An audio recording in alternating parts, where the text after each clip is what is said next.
explosions in Kabul, Pakistan's jets in the sky, and a Taliban minister shaking hands in New Delhi. As airstrikes thunder over Afghanistan, diplomacy unfolds across the border. Is Pakistan sending a warning, or losing control of its oldest ally? The war, the visit, and the message behind both.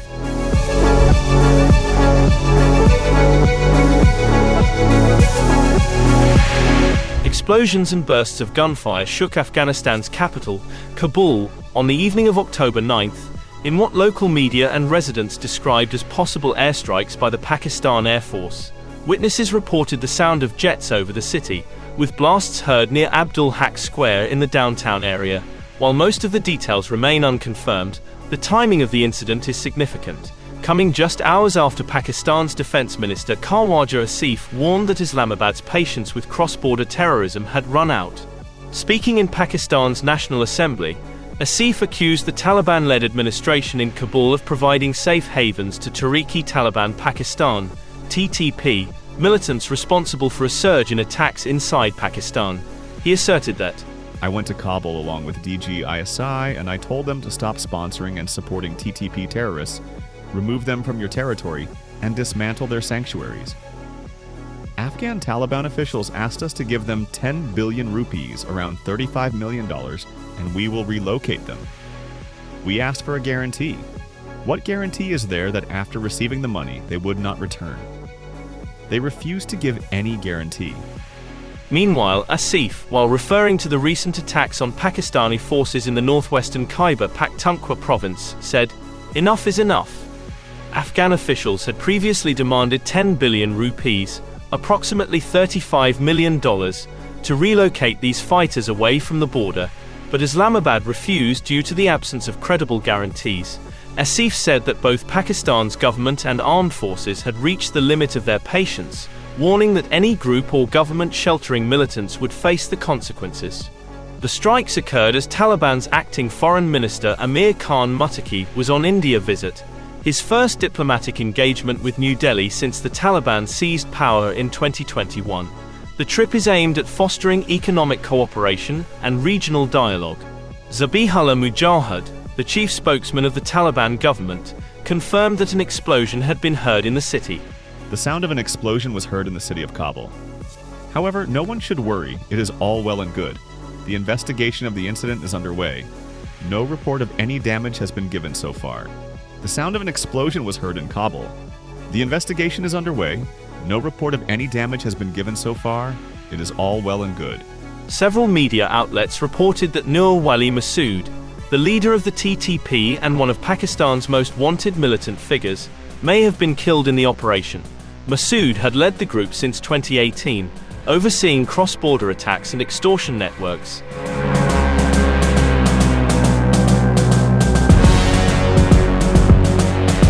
Even before the Kabul explosions, Pakistan was grappling with rising violence along its northwestern frontier. At least a dozen Pakistani soldiers, including Lieutenant Colonel Junaid Arif and Major Tayyab Rahat, were killed earlier this week in clashes with TTP fighters in the Orakzai district near the Afghan border. The army said militants ambushed a military convoy with roadside bombs before opening fire, triggering an intense exchange that left 19 insurgents dead. Prime Minister Shehbaz Sharif paid tribute to the fallen soldiers, calling them symbols of national resilience. The attack marked one of the deadliest weeks for Pakistan's security forces this year and underscored the challenge of containing a militant resurgence that has intensified since the Taliban's return to power in Kabul.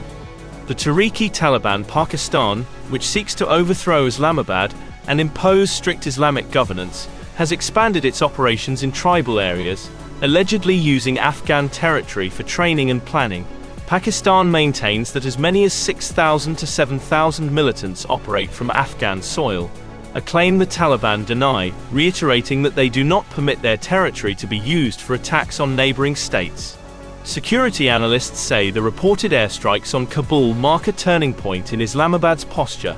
After months of urging the Taliban to act against the TTP, Pakistan appears ready to take unilateral measures to safeguard its borders, but such actions risk inflaming tensions with Kabul and complicating the broader regional balance, particularly as India and the United States watch closely. For now, the situation remains fluid.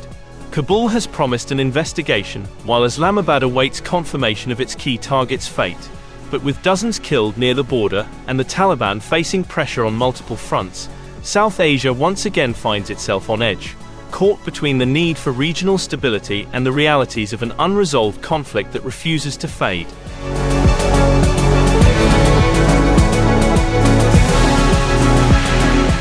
Pakistan's overnight airstrikes in Kabul have sent ripples across South Asia, coming just as Afghanistan's acting Foreign Minister Amir Muttaqi arrived in India for his first official visit.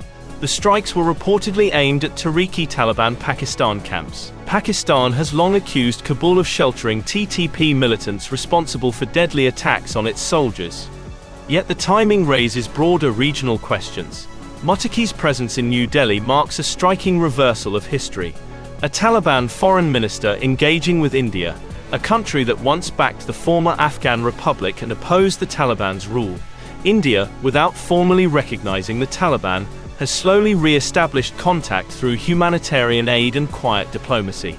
India, Pakistan's arch-rival, has restored full diplomatic relations with Afghanistan and will upgrade its technical mission in Kabul to an embassy.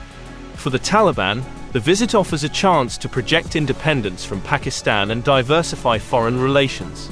For India, it signals a pragmatic move to re-enter Afghanistan's political and economic space, one that Islamabad views with growing unease. The Kabul strikes, therefore, are as much a message as a military act. Excellency, we have a shared interest in boosting trade and commerce. I'm glad to note the commencement of additional flights between Kabul and New Delhi. Excellency, we have a common commitment towards growth and prosperity. However, these are endangered by the shared threat of cross-border terrorism that both our nations face. We must coordinate efforts to combat terrorism in all its forms and manifestations. We appreciate your sensitivity towards India's security concerns. Your solidarity with us in the aftermath of the Pahalgam terrorist attack was noteworthy. We have had long civilizational and people-to-people ties for centuries, and it is not only limited to geography but also to business, culture, sports, and other links that have bound us together. Now, it is important that we increase our understanding and make use of our capacities and opportunities. India has always stood by the Afghan people and has assisted them in many areas. During the American occupation, there were many ups and downs that were triggered. However, throughout this time, we never gave a statement against India. Rather, we always sought good relations with India. We will not allow groups to threaten anyone else or use the territory of Afghanistan against others.